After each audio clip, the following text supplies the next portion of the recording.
Buenos días, soy Leonardo Guidi, analista financiero de Conectar Bursátil. Hoy es viernes 7 de febrero de 2025 y este es el resumen semanal de los mercados que comenzamos viendo una vez más cómo los mercados nos sorprenden y esta dinámica se va desarrollando de manera muy acelerada.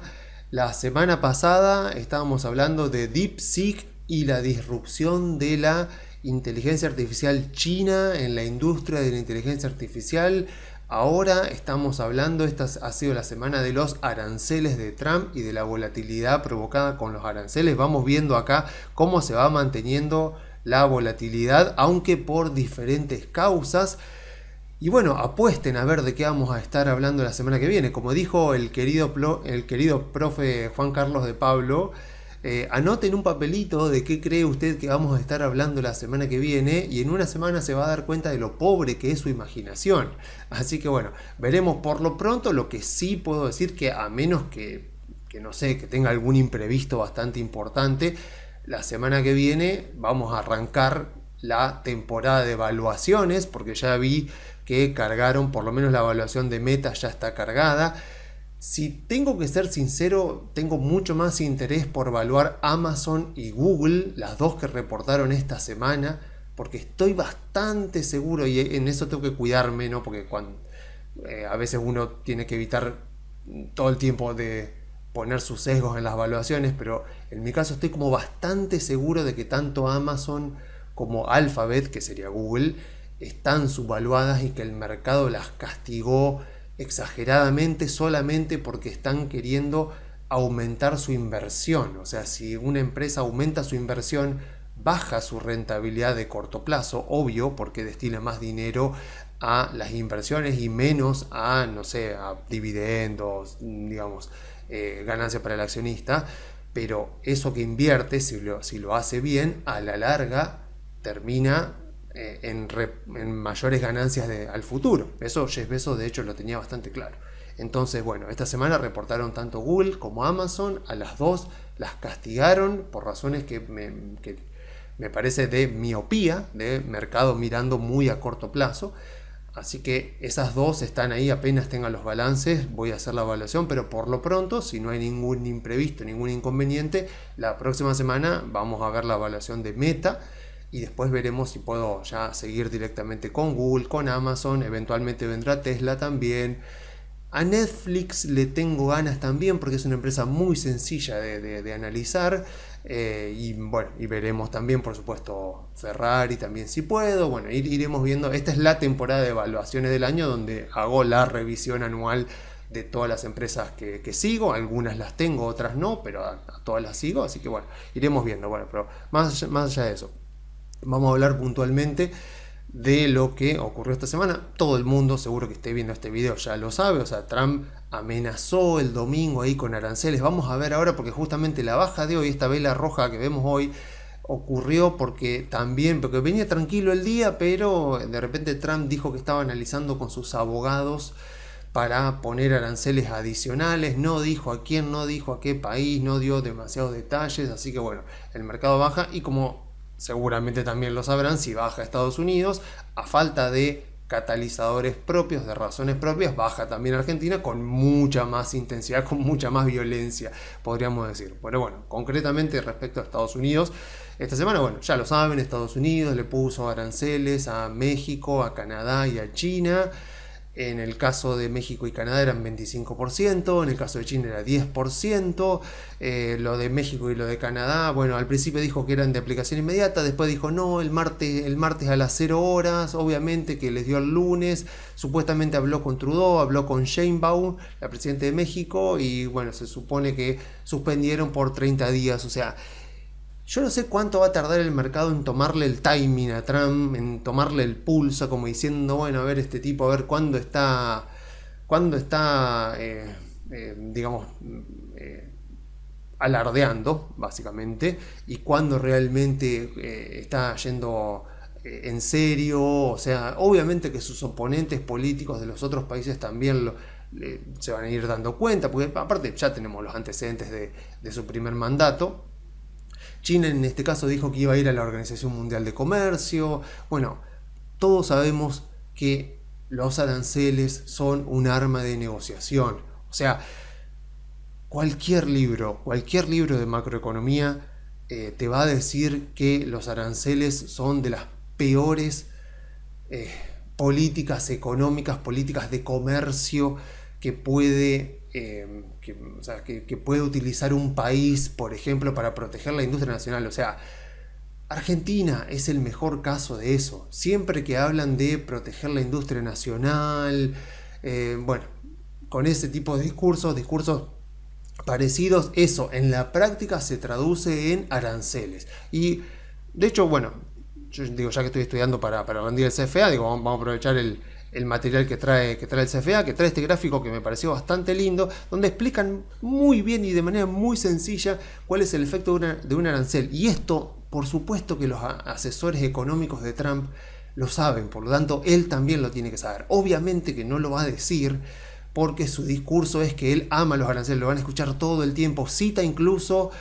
a un presidente de Estados Unidos que fue de finales del siglo XIX, principios del XX, McKinley creo que se llama, o McKinsey, algo así parecido, donde el tipo, es verdad que en su primer mandato fue como un tipo muy agresivo con su política arancelaria, en una época en la cual la mayor parte, pero la inmensa mayor parte, por lo menos más de la mitad de los ingresos del gobierno del sector público venían de aranceles. Hoy prácticamente nada viene de aranceles, pero lo que Trump no cuenta es que ese presidente al que él cita, o sea, elogiándolo por los aranceles, en su primer mandato puso aranceles, pero en su segundo mandato lo sacó. O sea, por eso siempre que Trump diga algo, de alguna declaración, sepamos que, bueno, o sea, que generalmente no es como él dice.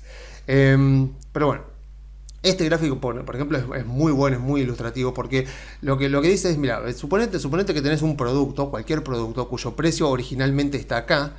La producción local, lo que se produce localmente de ese bien está acá, en Q1, pero lo que se demanda está acá, en Q4, porque el precio parece que es bastante bajo, la gente lo demanda, la gente quiere ese producto, pero localmente, o sea, las empresas locales son lo suficientemente productivas para llegar a producir y tener rentabilidad por esta cantidad. Entonces, pero ¿qué pasa? La gente demanda esta cantidad. ¿Cómo se compensa el faltante? Bueno, con importaciones. Entonces se importa el resto, o sea, se importa para poder cubrir la demanda. Entonces todo esto que vos tenés acá, esta sería la brecha que se cubre con importaciones entre lo que se ofrece y lo que se demanda. Entonces, ¿qué es lo que pasa? Viene el gobierno y te pone un arancel. Con el arancel, ¿qué es lo que te pasa? Te sube el precio. Entonces vos ves cómo se corren las cantidades y vos decís, bueno, acá por ejemplo lo que termina ocurriendo es, por un lado, que pasa a haber menos comercio. Y acá, o sea, el punto C, el rectángulo C sería la ganancia del gobierno. Y por eso es que está bien decir que un arancel es un impuesto a tu propia población. O sea, el gobierno le está poniendo, cuando pone un arancel, le pone un impuesto a su propia población. Porque la gente que sigue demandando ese bien lo tiene que pagar ahora más caro. Y estos triángulos B y D es lo que se llamaría la pérdida de bienestar. O sea, pérdida de bienestar porque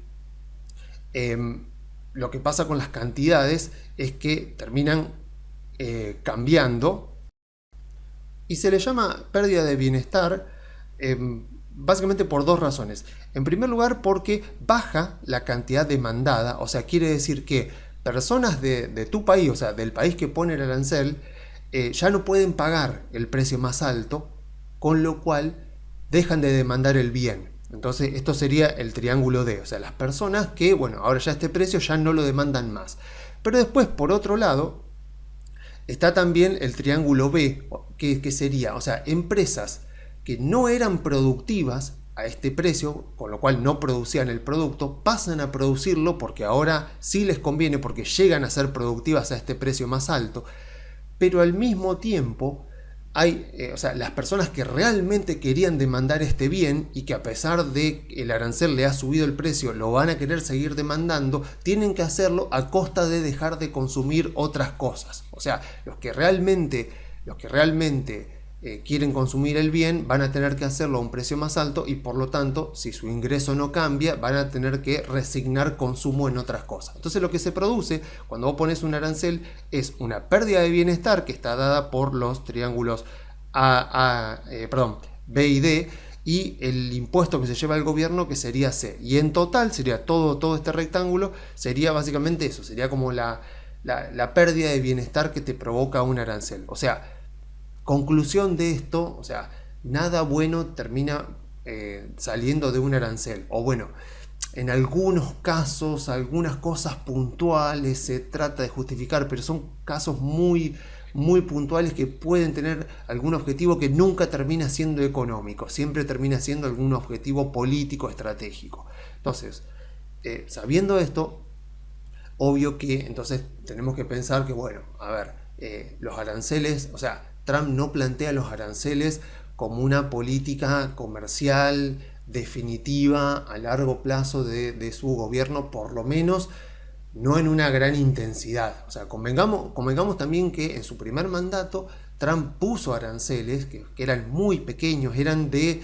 250 mil millones de dólares, que bueno, nos puede parecer bastante porque es la mitad del PBI argentino, pero si tenemos en cuenta el tamaño de la economía de Estados Unidos y el tamaño de la economía de China, bueno, no produjo demasiados inconvenientes en que ambos países pudieran seguir creciendo, pudieran seguir comerciando, y de hecho cuando llegó Biden no sacó esos aranceles, sino que incluso agregó aranceles nuevos, y aún así ni Estados Unidos ni China entraron en recesión por esas causas, ni nada por el estilo, siguieron comerciando y bueno, ya ahí está. O sea, Trump usa los aranceles como herramienta de negociación. O sea, agarren cualquier libro de negociación y van a ver que más o menos, o sea, dependiendo de qué enfoque tenga el libro, pero en general les van a decir que en una negociación intervienen tres factores puntuales, tres factores importantes, tres factores que uno tiene que siempre tener en cuenta y tiene que tratar de tener a su favor.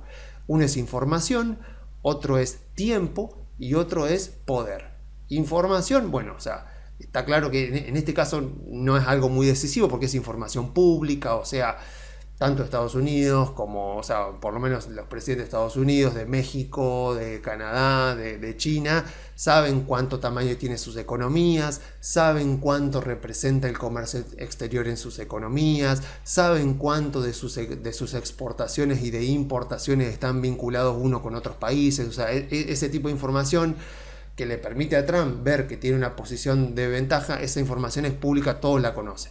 Después, tiempo, bueno, ahí Trump trata de jugar un poco con eso. O sea, vos en una negociación tenés que tratar que tanto la información, el tiempo y el poder estén de tu lado. Cuanto más de tu lado están estas tres variables, más probabilidad tenés de que la negociación salga a favor tuyo.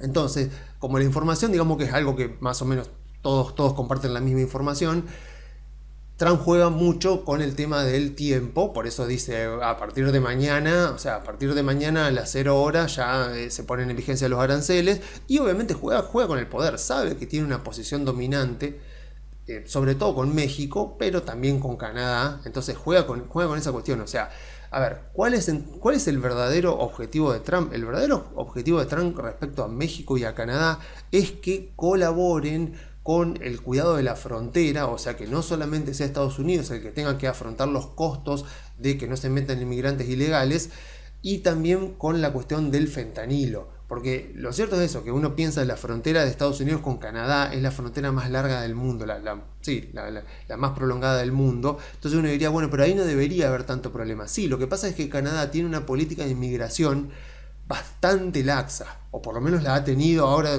Trudeau cambió un poquito, pero durante los últimos años ha tenido una política de inmigración bastante laxa, y había inmigrantes que en vez de ir directamente por México hacia Estados Unidos, iban directamente a Canadá y aprovechaban que la frontera entre Canadá y Estados Unidos hay toda la parte de Montana, toda la parte del estado de Washington, por ejemplo, que es toda la parte de noroeste de Estados Unidos.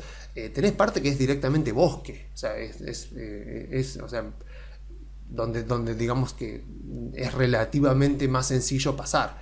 Entonces, bueno, como que Trump quiere eso, lo que quería hacer era eso, era sentarlos en la mesa de negociación a que cumplan con los objetivos de él, que es proteger la frontera, tanto la norte como la sur, y sobre todo tratar de controlar la entrada de fentanilo, porque según investigaciones de la CIA, lo que estaba pasando es que China estaba enviando fentanilo a Estados Unidos a través de México. O sea, a través del tráfico de droga, el fentanilo llegaba a México y las bandas mexicanas se encargaban de introducir el fentanilo en Estados Unidos.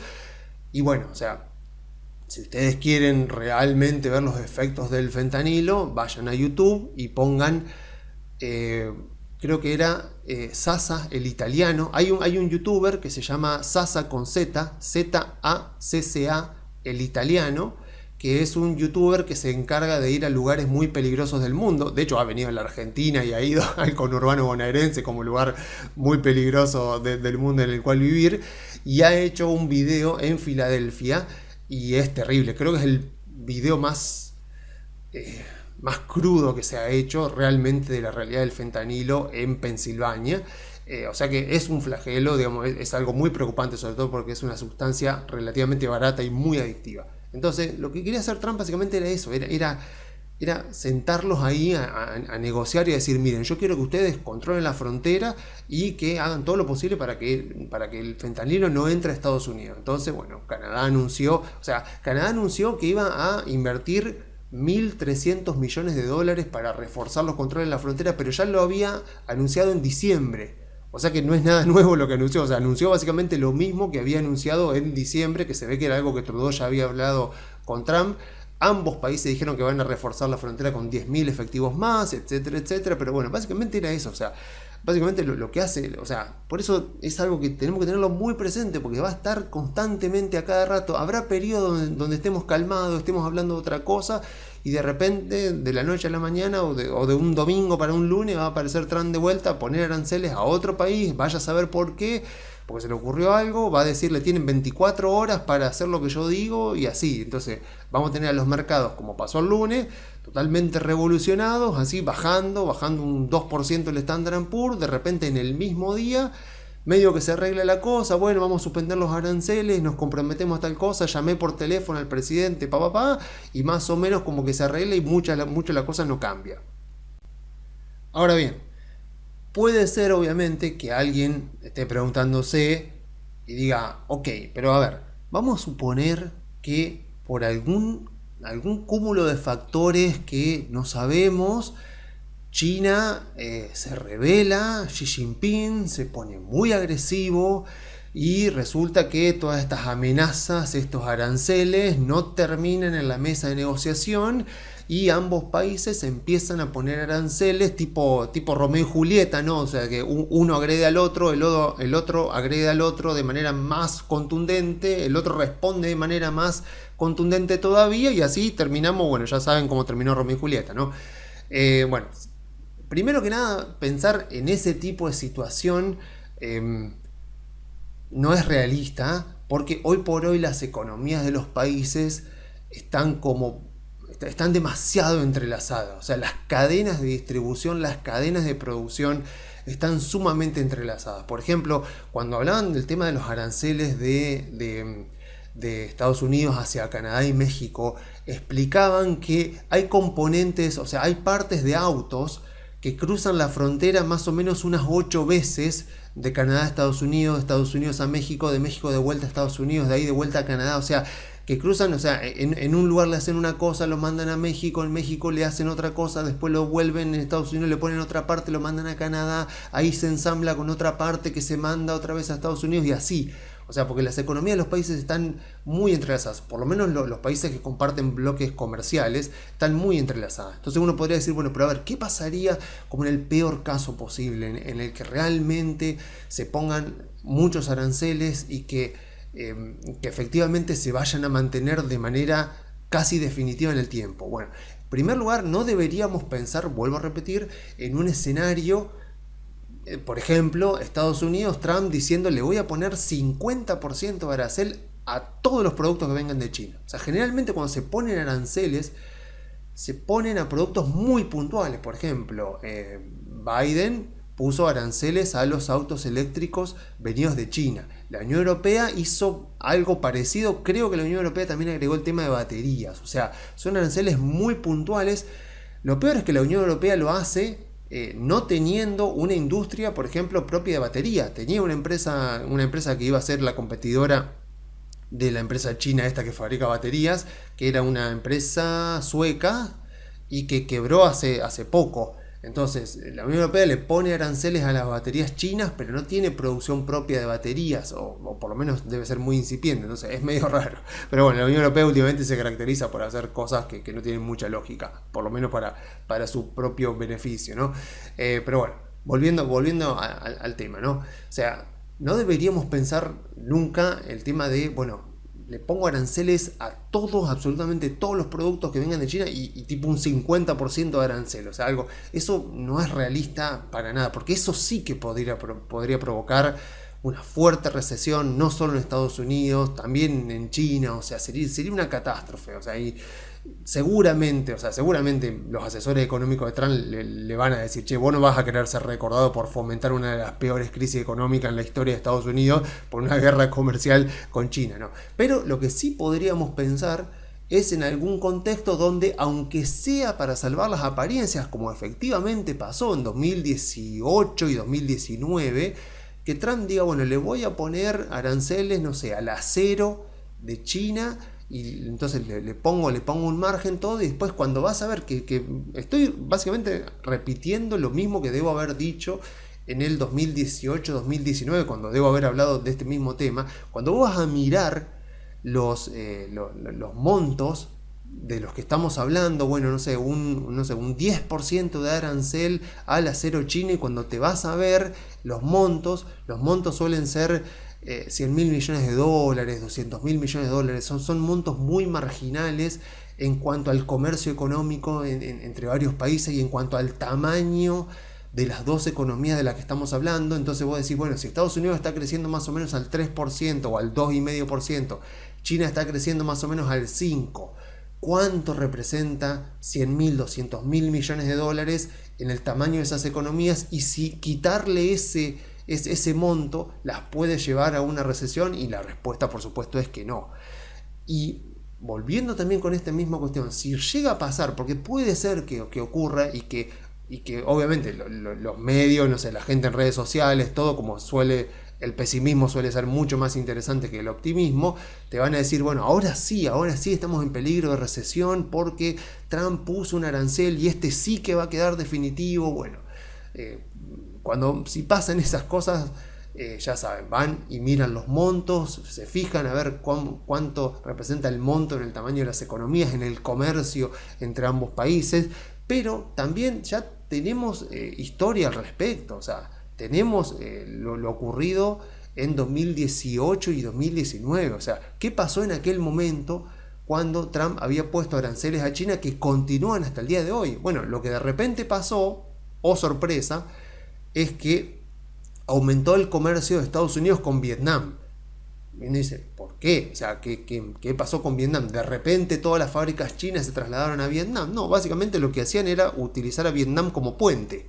O sea, agarraban las empresas chinas, exportaban directamente a Vietnam, en Vietnam le clavaban una etiqueta de hecho en Vietnam o de una empresa vietnamita y se la mandaban a México o se la mandaban directamente a Estados Unidos. O sea, utilizaban terceros países para poder evitar los aranceles. Entonces, si querés hacer eso, o sea, o si Trump quiere decir, no, bueno, entonces vamos a ponerle aranceles a Vietnam también, bueno, suerte haciendo eso, pues te va a cansar porque van a agarrar y van a ir con, no sé, con otros países cercanos también, y van a utilizar a otros países cercanos, y es muy difícil después competir contra eso. O sea, como diría la gente, como diría, no me acuerdo cómo era el personaje este de Jurassic Park, la vida se abre camino. O sea, cuando le ponen restricciones, la vida se abre camino, y el ser humano ha comerciado durante toda su historia. Y, por ejemplo, otra cosa que pasaba en aquel momento era que ante los aranceles, si no podían, por cuestiones logísticas, tercerizar, digamos, mandarlo por Vietnam para que no tenga el arancel, lo que hacían las empresas en muchos casos eran adaptarse, tratando de mejorar sus cadenas de suministros y negociando con sus proveedores. Por ejemplo, si era una empresa que tenía que importar acero desde China, por ejemplo, y de repente ese acero estaba arancelado. Bueno, en todo caso negociaban con la empresa china y decían, mira, estoy pasando por esta situación, entonces más o menos negociaban para tratar de compartir el arancel. O sea, la empresa china bajaba un poco el precio, la estadounidense aceptaba pagar el arancel, más o menos quedaba un poquito peor, pero no le cambiaba tanto su ecuación a la hora de ver su rentabilidad. Y bueno, después, y por otro lado, también lo que pasaba era que, obviamente, o sea, cuando ponen aranceles, en muchos casos los aranceles son a productos muy puntuales. Entonces lo que también hacían las empresas en aquel momento era cambiar alguna especificación del producto, o sea, cambiaban o el gramaje, digamos el peso del producto, cambiaban alguna característica, algo puntual, se fijaban en la letra chica bien de qué eran los productos que estaban arancelados y hacían pequeñas modificaciones para que de esa manera no los agarre el arancel. O sea, nuevamente, esto es más viejo que la rueda, o sea, la vida se abre camino y le vamos a encontrar la vuelta. El problema es, por supuesto, si de repente el arancel es muy alto y muy generalizado. Ahí sí que Trump podría tener una segunda presidencia con mercado bajista, con recesión, y no creo que estén los intereses del tipo terminar así, o sea, terminar teniendo una segunda presidencia que sea que quede en los libros de historia, básicamente, por esas razones. Calculo que no lo va a querer. Entonces, teniendo en cuenta esta manera en la que Trump hace política, nosotros tenemos que hacernos a la idea de que este tipo de situaciones se va a repetir varias veces a lo largo de estos 4 años. Van a haber momentos tranquilos, como ya lo dije, habrá momentos de tensiones con otros países, pero la dinámica ya la conocemos, ya es siempre la misma. Es primero las amenazas, después le pone el arancel, después vienen las conversaciones y después vienen los acuerdos. Con un poco de suerte pasa como ocurrió ahora el fin de semana, donde entre todo esto, amenazas, aranceles, conversaciones y acuerdos, pasan 2 días. En algunos casos capaz que no, capaz que pase más, pero bueno, lo que quiero decir es que lejos de ser un problema, porque repito, solamente va a ser un problema si el arancel pasa a ser definitivo, pasa a ser generalizado, pasa a ser muy alto. O sea, en el caso que no estemos en esa situación, no es un problema, es más bien una oportunidad. O sea, yo creo que así como pasó anteriormente en su primera presidencia, esta presidencia de Trump también, como la volatilidad va a ser más alta, aquellos que estudian las empresas, que se toman el trabajo de analizar bien qué es lo que están comprando y que piensan a largo plazo y que se aguantan la volatilidad, bueno, van a poder aprovechar esta conducta de Trump que molesta bastante, pero que bueno, o sea, uno dice, no, eso no lo puedo cambiar, lo que sí puedo cambiar es lo que yo estoy haciendo. Entonces lo que yo puedo llegar a hacer es aprovechar ese tipo de situaciones en mi favor. O sea, la impulsividad de Trump va a provocar este tipo de comportamiento. O sea, de repente el viernes acá ya se sospechaba de los aranceles, el lunes el mercado arranca acá abajo. Fíjense la volatilidad del lunes con la espiga que larga ahí la vela del lunes. Después se recupera y hoy de vuelta con declaraciones de Trump de que capaz que estaba hablando con los abogados, de repente baja de vuelta. Entonces, en el medio, bueno, después la temporada de balance también hizo lo suyo. Meta esta semana tocó un nuevo récord histórico. La incertidumbre también provoca que por ahí haya balances que vienen bien y que no sean tan bien tomados por unas cuestiones del futuro, como puede ser para mí el caso de Amazon y de Google. Entonces, lo que uno tiene que hacer es eso, es aprovecharlo a tu favor. O sea, si alrededor tuyo todo el mundo pierde la cabeza, está todo el mundo preocupado, bueno, lo más probable es que en el mercado se encuentren buenos precios. O sea, si alrededor tuyo todo el mundo está eufórico, todo el mundo está optimista, y tenés cuidado porque lo más probable es que los precios terminen exagerándose. Pero si lo que está pasando con Trump provoca que la gente esté preocupada, a ver si conviene estar en acciones durante este año, capaz que no convenga estar en acciones durante la presidencia de Trump, bueno, ese tipo de conversaciones, ese tipo de narrativas son las que yo quiero. O sea, yo quiero un mercado que esté preocupado por Trump y entonces de esa manera evito, o sea, no sé si lo evito, pero tengo muchas menos probabilidades de que las valuaciones de las empresas terminen exagerándose. Y por otro lado, también es mucho más probable que haya sorpresas positivas con respecto a lo que espera el mercado que ocurran los balances y lo que termina ocurriendo. De hecho, esta temporada de balance viene bastante bien. Yo justo hoy había encontrado esta imagen de cómo venía la temporada de balances hasta ahora y vemos que sorprende porque las ganancias de las compañías, las ganancias vienen, tomando el Standard & Poor's como si fuera un portafolio, crecieron 10%. El Q4, o sea, el último trimestre del 2024 con respecto a 2023, las ganancias de las empresas que componen el Standard & Poor's crecieron 10%. Y las expectativas de los analistas, los que van siguiendo las empresas, eran no la mitad, pero un poquito más, tampoco era un 6 y pico por ciento que iban a crecer, y terminaron creciendo un 10%. Tenemos Energy, por supuesto, que es la fea de toda la temporada de balances, porque cayó en 30%, pero ya sabemos que si ustedes compran empresas grandes, maduras, ligadas a Energy, en realidad lo que están comprando es petróleo, es gas. O sea, ustedes no están comprando ExxonMobil, ustedes no están comprando Chevron, lo que están comprando es petróleo, de manera indirecta, pero básicamente están haciendo eso.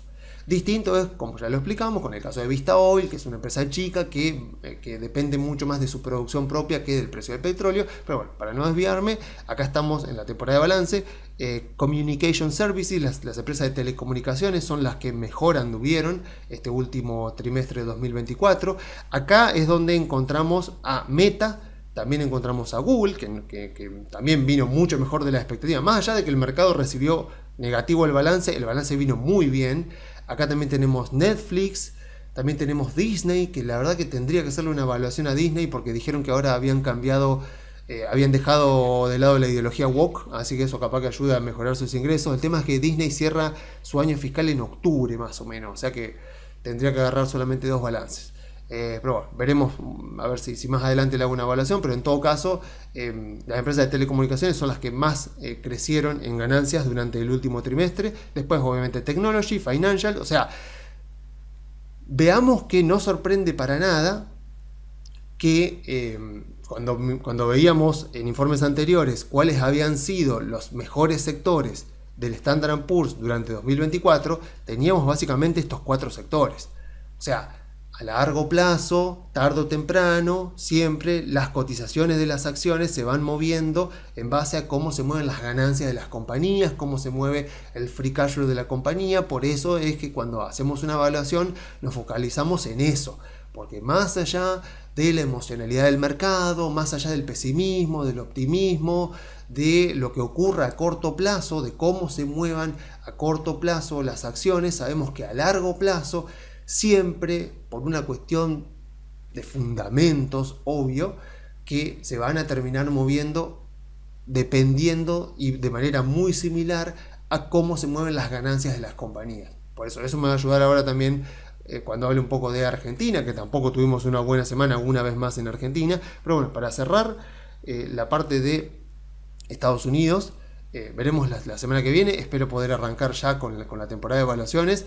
Mientras tanto, mi expectativa, bueno, ya estamos en febrero, ya creo que debería dejar de decir que mi expectativa para el año es de un 15 a un 20% para el Standard & Poor's, pero más o menos mi expectativa sigue tal cual. Pero recordemos que va a ser un año volátil, o sea, va a ser un año donde este tipo de comportamientos se tenderán a repetirse, pero como siempre ocurre con la volatilidad, suele ocurrir más o menos en grupos, o sea que venimos ya desde hace casi 2 meses, desde el 18 de diciembre, así que bueno, seguimos más o menos ahí. El Standard & Poor's, o sea, las acciones más o menos están ahí cerquita del récord histórico, pero bueno, con mucha volatilidad. Aún así, como vemos acá, los fundamentos de las empresas han seguido bastante bien. Obviamente estos fundamentos no tienen nada que ver con Trump porque son del trimestre anterior, pero bueno, iremos viendo entonces ya a partir de abril, cuando arranquemos a ver los balances del primer trimestre de la era Trump.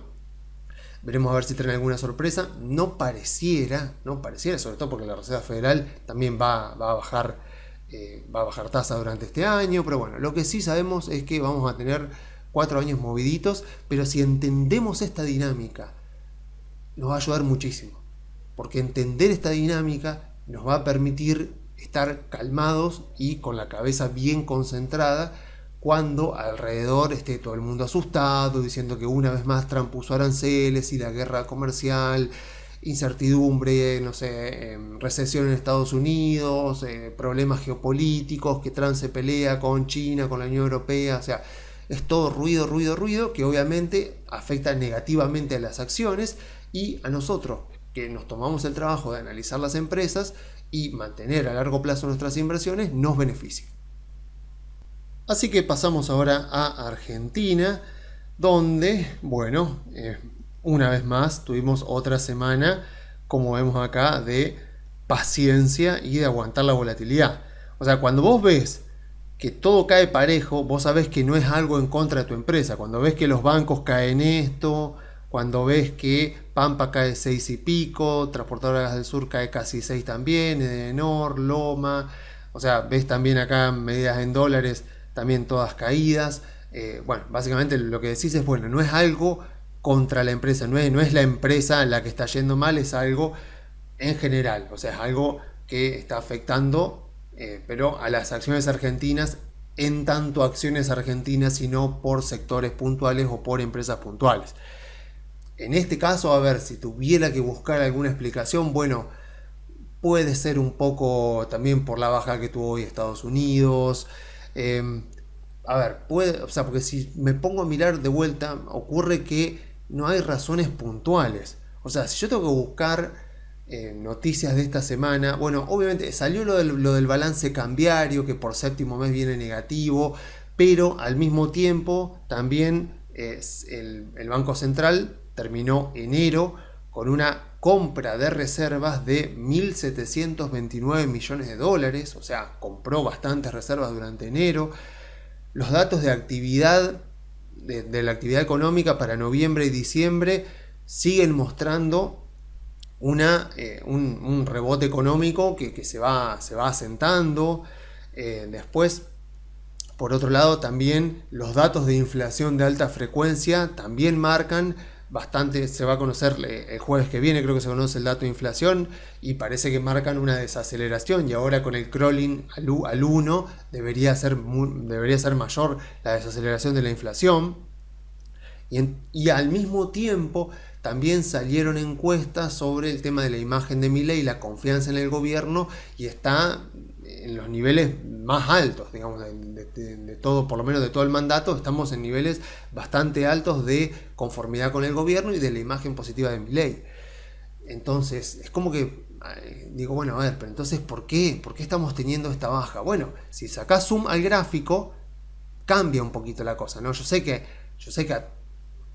a nadie le gusta esto, ¿no? A nadie le gusta este 13% de baja, más o menos no, 15% de baja desde el récord histórico, desde el Merval en dólares. Pero bueno, si me fijo acá, veo patrones parecidos, o sea, veo esto, veo subas, consolidaciones, subas, consolidaciones, subas, consolidación. O sea, es un patrón más o menos que se repite, porque como que el mercado...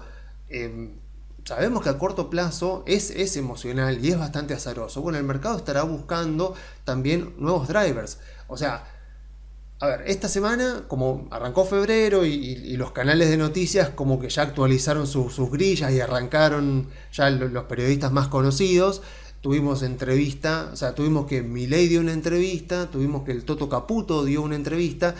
No dijeron nada muy diferente de lo que por lo menos los que estamos en el mercado financiero ya sabemos. O sea, por lo menos, bueno, Milei ya aseguró que el cepo se saca sí o sí este año. El Toto Caputo dio más o menos, o sea, como que hizo una defensa del tipo de cambio. O sea, nuevamente lo mismo, ¿no? No deberíamos tomar decisiones bajo la premisa de que va a haber un salto del tipo de cambio. Y eso colisiona un poco con las negociaciones con el FMI, porque ya sabemos que el FMI sigue más o menos aplicando la misma receta a todo, y es como que no cambia, a pesar de que está totalmente demostrado que sus recetas no han funcionado prácticamente nunca, que se han aplicado en los países donde ellos han tenido influencia. Y es casi seguro que el Fondo Monetario le vaya a pedir a Milei que haga una devaluación del tipo de cambio, que deje que el tipo de cambio flote, y Milei claramente le va a decir que no, eso está fuera de discusión, totalmente fuera de discusión. O sea, con el superávit fiscal seguro que van a estar contentos y todo, porque obviamente el Fondo Monetario es acreedor tuyo. Si vos tenés una persona que te debe, que es un desastre, que despilfarra la guita, que se vive endeudando, y de repente ves que esa persona que te debe plata se pone las pilas, se pone a trabajar, empieza a ahorrar, empieza a ordenarse, obviamente que vas a querer aprovechar para que te pague. Entonces el Fondo Monetario calculo que también va a querer aprovechar para tratar de que Argentina haga las cosas lo mejor posible. También ayuda muchísimo que Trump esté en la Casa Blanca, pero claramente si el fondo le dice no, vas a tener que devaluar, Milei va a decir que no. Entonces, dado eso, existen posibilidades de que tengamos cepo hasta fin de año, hasta después de las elecciones legislativas. Veremos, porque obviamente este tipo de información nadie sabe nada hasta último momento, se puede filtrar algo de información, pero muy poco. Dentro de toda esta semana también tuvimos como ya una expectativa bastante positiva, porque el gobierno mandó la suspensión de las PASO, mandó también temas de leyes, cambio de leyes de seguridad, y parece estar encontrando bastante consenso. O sea, parece que lo que sería el PRO, no lo que sería Juntos por el Cambio, que ahí incluye a los radicales, pero lo que sería la parte del PRO está bastante aliada con Milei. De hecho, han podido votar la suspensión de las PASO. Veremos qué pasa ahora en senadores. Pero, a ver, de cara a las elecciones, lo que está pasando ahora, o sea, que el gobierno esté encontrando cada vez más aliados que la ven venir y que dicen, che, si el gobierno sigue teniendo buenos resultados, nosotros nos vamos a quedar fuera del Congreso. Así que la gente del PRO va a decir, bueno, pactemos con Milei, hagamos una alianza con Milei, algo. Bueno, es algo que el mercado tarde o temprano va a tener que empezar a verlo como algo positivo y como una expectativa, porque claramente el resultado de las elecciones va a ser el evento del año, porque va a determinar la segunda parte del mandato de Milei con las reformas estructurales más profundas que él quiere hacer, que es reforma jubilatoria, reforma laboral, reforma impositiva. Bueno, para todas esas reformas necesita mucho apoyo del Congreso, o sea, mucho apoyo, porque si no va a tener que negociar. O sea, pensemos eso, pensemos que Macri intentó hacer una reforma fiscal que terminó en nada. Después intentó, y de hecho hizo, una reforma jubilatoria que llegó a Alberto y de un decreto la borró de un plumazo. Así que bueno, Milei necesita mucho apoyo y ese va a ser principalmente el evento del año. Ya es una buena noticia que hayan conseguido ya el consenso, por ejemplo, para lo de las PASO. O sea, quiere decir que el gobierno está teniendo cada vez más apoyo político, a pesar de que tiene muy pocos diputados y senadores propios. Entonces, bueno, ¿por qué bajan las acciones? Bueno, o sea, es lo que tenemos que tolerar los que estando invertidos en Argentina. Es así, o sea, la volatilidad es alta, vamos a tener que esperar catalizadores propios, vamos a tener que esperar que nuevamente que el mercado se vuelva a entusiasmar, o sea, que vuelva a decir, bueno, sí, efectivamente Milei va a poder lograr las cosas que se propone. Y nuevamente repito lo que decía recién cuando hablaba de la temporada de balance de Estados Unidos. En última instancia, los precios de las acciones se mueven por las ganancias de las compañías. Es lo que mostramos recién acá. Yo mostraba justamente este gráfico. Vemos cuáles han sido los sectores que más, cuyas ganancias crecieron más durante el cuarto trimestre del 2024. Y vemos comunicaciones, tecnología, finanzas, consumo discrecional, y después viene el Standard & Poor's. Y como yo les decía, si ustedes van a la página web de Nobel Investor y tienen esta grilla donde ven todos los rendimientos de los sectores del Standard & Poor's, ven exactamente lo mismo. ¿Qué veíamos acá? El sector que más crecieron sus ganancias es telecomunicaciones o servicios de comunicación, tecnología, financiero, discrecional. ¿Y cómo cerró el 2024? Telecomunicaciones, tecnología, financiero, consumo discrecional. Exactamente igual. Si vos mirás, exactamente los mismos 4 sectores, después viene el Standard & Poor's, los mismos 4 sectores, después viene el Standard & Poor's. Exactamente igual. A largo plazo, las acciones se van a mover en base a cómo se muevan sus ganancias. Si quieren profundizar un poquito más, como siempre decimos, bueno, podemos desglosar en ingresos, margen de rentabilidad, costo de capital. Queremos decirlo de otra manera, como dice el profesor Arriazu, la mayor cantidad de ganancia ajustada por riesgo. Queremos decirlo como Damodaran, bueno, el valor de las acciones de una compañía depende del tamaño de sus cash flow futuros, del crecimiento que van a tener esos cash flow futuros y de la incertidumbre ligada a esos cash flow futuros, o como yo me acuerdo que solía decir bastante en estos informes, que después cambié por esta explicación un poco más detallada. Yo antes decía, las acciones se mueven en base a cómo se van a mover las ganancias de las compañías durante los próximos 12 a 24 meses. Y eso es así. Y lo vemos claramente acá. O sea, con comparar este gráfico acá con cómo se movieron las acciones, vemos que es así. Tarde o temprano, las acciones se terminan moviendo como se mueven las ganancias de las compañías ajustadas por riesgo, si ustedes quieren agregarle algún factor más. Entonces pensamos lo mismo para las acciones argentinas. Así como está la situación, ¿qué puede pasar con las ganancias de las empresas argentinas durante los próximos 12 meses? Creemos que si esto sigue así, si la inflación sigue bajando, si eventualmente empiezan o aumentan las exportaciones de energía y empiezan a entrar dólares por energía, el campo tiene una buena liquidación, a pesar de que ahora bajaron las retenciones, el campo está empezando a liquidar más ahora. Y bueno, y empieza a haber exportaciones de otro tipo de minerales, por ejemplo. O sea, se empieza a diversificar un poco la matriz exportadora de Argentina.